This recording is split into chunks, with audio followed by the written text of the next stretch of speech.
Hi everyone, this is Jennifer Beamer, owner-operator of Expertly Dyed Art by Science.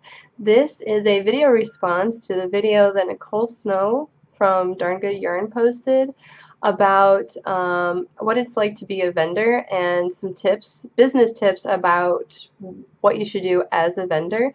I've been a vendor a couple of times and I can tell you from my experience that it's better to be more friendly with people when they come into your booth because it's sort of like they are in your personal space, so you need to welcome them in. And a lot of times when I've done my shopping, I always have someone hovering over my shoulder looking at everything that I do. Now, I'm not the kind of person that I'll like drag things around to sort of compare what I want with this other thing that I saw in the booth. But I definitely do like to touch. So I'll give a couple of tips too from my personal experience doing this. First, if you don't want people to manhandle your stuff, then either put up a sign that says touch gently or put them in bags. I put my stuff in bags so that when someone actually bought something from me, because I was selling primarily fiber at my shows, I didn't want someone to go home with this mauled piece of fiber because 100 people had just gotten done touching it. So I always encourage people, open the bag, give it a feel. It's great, you know. And then it's also nice too for me because I can use the bags to hang up on hooks. It's really great for storage because when you're going from what happened to me, I went from Champaign-Urbana, Illinois to Troy, Ohio, and it was raining. So it was sort of like this extra layer of protection. I had everything in a plastic tote, but it was also nice having everything also inside a bag so that the fiber wouldn't get wet. So if you don't want people just destroying your stuff by touching it a billion times, then maybe put it in a bag or maybe put up a sign that says, touch me gently. Alright? Another thing that you could probably do is when someone comes in your booth and they take a look and then they leave, tell them thank you for coming by. It's like, thank you for, you know, stopping in and seeing my stuff. Even if they don't buy something, okay? Because sometimes what happens is someone will be very excited that someone came into their booth, but then when they leave, it's like, oh, you didn't buy anything from me? Whatever.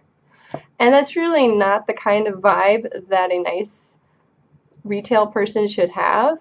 And I think that if you were to say, oh, thank you for stopping by my booth or my shop or whatever, it gives people this like lasting value. So when they leave and they're like, you know, I kind of want to go back to there and see what else. Because, you know, sometimes when you go through and you do your cursory look, you miss stuff.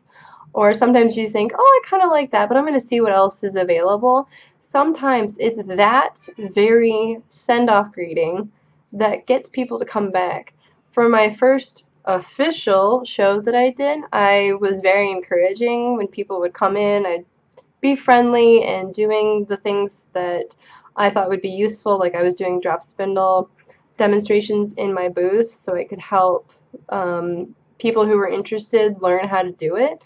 And sometimes it actually ended up not getting me some sales. Sometimes they would go to other places to buy pretty spindles because I wasn't selling really expensive spindles. They were relatively cheap. But you know, they were great beginner spindles, you know, but the thing is, if you have a positive attitude for everyone who's in your booth and for everyone who leaves your booth, whether or not they actually buy something, it does give a lasting impression. So during my first official fiber show, I ended up making 3 times my investment price. And that was actually really considerable when I was hoping to at least break even, and I was the smallest fiber artist there. Like I was supposed to share the booth with someone and they had to drop out literally the day I was going to go up there for the fiber show. So I didn't have a full stock, and I sold probably at least half that weekend, and I wasn't even, you know, like I wasn't even expecting it. So it was really great. So if you're going to your first fiber show, really work on, you know, opening and closing statements, basically. So, hi, how are you? What are you interested in? What project you're working on? You know, oh, what kinds of colors do you like? Maybe you should do some research on the color trends for the next season, and then you could say, oh, by the way, these colors are going to be really fabulous next season, because usually when you're doing fiber or yarn or whatever, the projects take time, right? So if you space it such that if you're getting yarn in the spring, then you want to sort of encourage them to get colors for the summer, you know, or for whatever season. So that would be something that you could get them interested in your products more. And then if they leave without buying anything, say, thanks for stopping by. I hope you have a good afternoon. You know, there's lots of great shops. I hope you find something that you're looking for. These kinds of things are positive, and people really, really like it. Anyway, so if you're going to a fiber show, definitely work on these skills. All right? Bye.